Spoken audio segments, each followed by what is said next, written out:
ఈ మధ్య ఒక ఆయన ప్రసంగం విన్నాను యూట్యూబ్లో. ఈ రోజున ఈ పొజిషన్లో ఉన్నామంటే ఇవాటిది కాదు, జెండాలు మోసాం, మేము కష్టపడ్డాం అన్నప్పుడు నాకేమనిపించింది అంటే, జెండా మోసినోడికి ఎంత ఘనత అయితే యేసు రక్తం చేయం, ఏకంగా యేసైని మోసేవాడికి ఎట్లా ఉంటుంది? చాలామంది జీవితాల్లో శాపాన్ని మోస్తున్నారు, దరిద్రాన్ని మోస్తున్నారు, పాపాన్ని మోస్తున్నారు. ఈరోజు ప్రభు మాట్లాడుతున్నాడు, ప్రయాసపడి భారము మోసుకొనుచున్న సమస్త జనులారా నా దగ్గరికి రండి. మీ పాపాన్ని, మీ శాపాన్ని, మీ రోగాన్ని, మీ బలహీనతలు నా మీద వేసాయి, ఆడి సంగతి నేను చూసుకుంటాను. నన్ను భుజాల మీద ఎక్కించుకొని మీరు రేంజ్ మారిపోతారా బాబా అన్నాడు. హల్లెలూయా. వంశపారంపర్యంగా షుగర్, బీపీల వంటి వాటిని మోసుకొనుచున్న వారు గలరు. కానీ ఒక భక్తుడు పరిచర్లో ఉండేవాడు. అప్పుడు మనకు అమాయకమైన డెస్క్టాప్ కంప్యూటర్ ఉండేది. దాన్ని మరింత మెరుగుపరచాలనే సంకల్పంతో ఏ ముఖగా ముఖ ఇప్పేశాడు. దీన్ని మళ్ళీ యథాతథంగా ఇక్కడ వల్ల అట్లా కష్టపడి కష్టపడి కష్టపడి ఒక మంచి దుప్పటి తెచ్చి అందులో మూట కట్టించి పక్కన పడేశాడు. ఏంటంటే సారీ ఇంకుల్లో వాళ్ళు కావట్లేదన్న.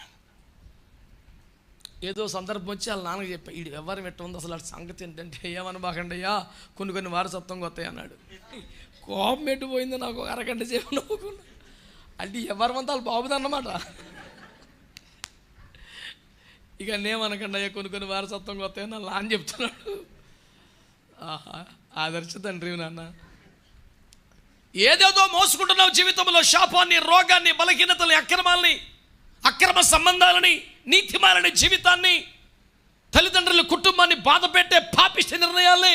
రాయ్, ఈ భారమంతా మోసుకొని ఎక్కడికి వెళ్ళిపోతావురా? యేసు పిలుస్తున్నాడు, ప్రయాసపడి భారము మోసుకొనిచున్న సమస్త జనులారా రండిరా బాబు, ఆ భారం నాకు వేసేయండి, నేను చూసుకుంటాను దాని సంగతి. మరి మీకు ఎప్పటికీ భారముగా ఉండని భాగ్యముగా ఉండే నేను మీ జీవితం మీదకి వస్తే, హల్లెలూయా. రాజుగారి పళ్ళకి మోసేవాడికి రేంజ్ పెరిగిపోతే డైరెక్ట్గా యేసు రక్తం ఇచ్చాం, రాజుగారి పల్సర్గా మన మీదకి వచ్చేది తెలగుంటుంది. హల్లెలూయా. అసలు విషయం తెలియక దూరంగా ఎడుతున్నాడు కానీ ఒక్కొక్కడు అసలు ఇప్పుడు నేను చెప్పాను కదా, రోడ్డు పక్కన కూర్చొని ఈతమట్లు ఊపేవాడికి డైరెక్ట్గా వేసుకోవడం మోసేవాడికి ఎంత తేడా ఉంటుంది. ఈ రోజుకి ఇంకా కొన్ని వేల మంది క్రైస్తవులు రోడ్డు పక్కన నిలబడి, యథార్థం అది, వీడికి రాజు కాదు కదా, ఇంకా నా రాజాని పాడే దమ్ము ఎక్కడుంది ఆడికి, యూదుల రాజా అంటే వీడికి రాజు కాదు. ఆయన ప్రభువుగా కోరుకుంటే, ఆయనకు అధికారానికి అప్పగించుకుంటే, స్టీరింగ్ ఆయన చేతిలో పెడితే, పగ్గాలు ఆయన చేతికి ఇచ్చే, ముక్కులో బిగించి కల్లి ఆయన చేతిలో పెడితే, నీ ఇష్టపడి తిప్పితే అటు తిరుగుతాను ప్రభు అని అప్పగించుకుంటే రాజా నాడు పాడగలుగుతాడు. లేకపోతే యూదుల రాజా బాయ్ చెప్పటం రోడ్డు పక్కన ఉన్నాడు. నువ్వు కావాలయ్యా, రావాలయ్యా, నా మీదే ఉండాలయ్యా, నేను మోస్తానయ్యా, నీ బంటుగా బతుకుతాను ప్రభు అని సమర్పణ ఉంటే, యూదుల రాజా ఆల రాజా అంటే ఎందుకు, నా రాజా అనాలి కదా. నువ్వు అప్పగించుకోలేదు కాబట్టి స్టీరింగ్ ఇస్తావు, నీకు ఇష్టం లేదు. యేసు ప్రభు కూడా బ్యాక్ సీట్లో కూర్చోబెడతావు, నీ రకం అది. నువ్వు కావాలి ప్రభు, నువ్వు రావాలేసయ్యా, వెనక సీట్లోనే ఉండాలేసయ్యా, ఇటు తోలుతాడు. ఇది వేసుకొని సినిమాకు పోవచ్చు, అక్రమ సంబంధాలకు వెళ్ళొచ్చు, ఇంకో పాపిస్ట్ కొట్టుకోడు ఆగొచ్చు. వెనక్కి ఎదురు చూసుకో, యేసుబాబు ఉన్నాడు అందులో. సినిమా హాల్కి సారా కొట్టుకెళ్ళే బండ్లు యేసుబాబు ఎందుకు కూర్చుంటాడు దరిద్రమని? ఆయన కోసం జీవితాన్ని సమర్పించుకొని, ఆయనే అనుమతించిన సుఖాలను కూడా వద్దనుకొని, ఆయన అనుగ్రహిస్తే అన్నపానములు కూడా కాదనుకొని, జీవితాన్ని సిలువ వేసుకుంటూ వధించుకుంటూ బతుకుతూ ఆయన రాక కోసం ఎదురు చూస్తున్న భక్తులు కోట్ల కొద్ది ఉన్నారు. సినిమాలకి, సిగరెట్లకి, పాపిష్టి కొమ్మలు తిరిగబడి రకాల యేసుబాబు ఎందుకు ఉంటాడు? ఇక కావాలంటే సమర్పించుకో, నీ రేంజ్ పెంచుదాకా రెడీగా ఉన్నాడు యేసుప్రభు. నీ వల్ల యేసుప్రభు రేంజ్ పెరగదు, ఆయన వల్ల నీకు పెరుగుద్ది. అంగీకరించే మనసు ఉంటే ఏమనాలి? మరో ఆలోచించేస్తున్నారు ఇంకానే. దేవునికి స్తోత్రం కలుగునుగా. హల్లెలూయా. ఓరోరోరా గాడిదికి ఎంత ఘనత వచ్చేసిందండి బాబు. ప్రజలు అంటండి ఏం చేశారటండి, తమ బట్టలు తీసుకొచ్చి గాడిద మీద వేసారంట. గాడిద అంత ఫీల్ అవ్వకు, నీకు కాదు యేసు ప్రభు కూర్చుంటాకి అందామంటే బట్టలు కింద పరిచారు. మరి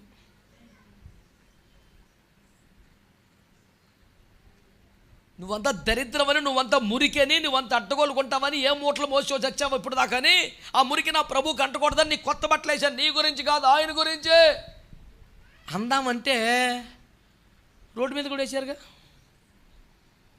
లేత పచ్చి చిన్న చిన్న కొమ్మలను పరిచారుగా. ఇప్పుడు అయ్యే ఊరికి యేసుప్రభు దొక్కుతున్నాడు అట్లని. గాడిద కాలికి మట్టి అంటకుండా. హల్లెలూయా, స్తోత్రం చెప్పరే. రెడ్ కార్పెట్ అయితే ఎంత గౌరవం తెలిసినా ఊరికేసాము మధ్యలో. మీకు మ్యాచింగ్ బాగుంటుంది వేసామా? ఏముంది మ్యాచింగ్ రెండింటికి? ఎందుకు వేసాం? ఘనత, గౌరవం,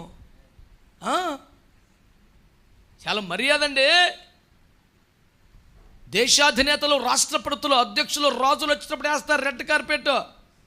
అంతకంటే మీరేం తక్కువ కదని వేసాం మీకు. యేసు రక్తమే జయం. అవునండి, యేసు ప్రభు వారిని మోసుకొచ్చినటువంటి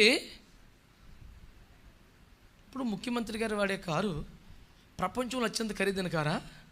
కాదుగా. కానీ ప్రపంచంలో అత్యంత ఖరీదైన కారు సిగ్నల్ దగ్గర రాగలి, ఇది ఆగదు. యేసు రక్తం జయం. రై రై రై. కారు కాస్ట్ కాదురా, లోపల మనిషి మ్యాటరు. మీకు అర్థమైందో లేదో? ఈ గాడిద రేట్ ఎంత? ఏమో యేసు ప్రభు కూర్చున్నాక మ్యాటర్ మారింది. రేటు కాదమ్మా, ఇక్కడ యేసు రక్తమే జయం. నీ బతుక్కు వాల్యూ వచ్చేది నువ్వు వాడే వస్తువులను బట్టో, ఏమంటే మెడ తిరగకుండా వేసే బంగారాన్ని బట్టో, దేవునికి స్తోత్రం, చెయ్యి వేసిన మడిచి వేసే బ్రాస్లెట్ని బట్టో, చొక్కా వేసుకొని గుండెలు ఇప్పించే చెయ్యిని బట్టో రాదు. అమాయకమా, నీ మీద ఎవరుంటే చెప్పాలి, ఎవరు ఉండాలి? హల్లెలూయా, హల్లెలూయా. శాపాన్ని మోస్తున్నావా? పాపాన్ని మోస్తున్నావా?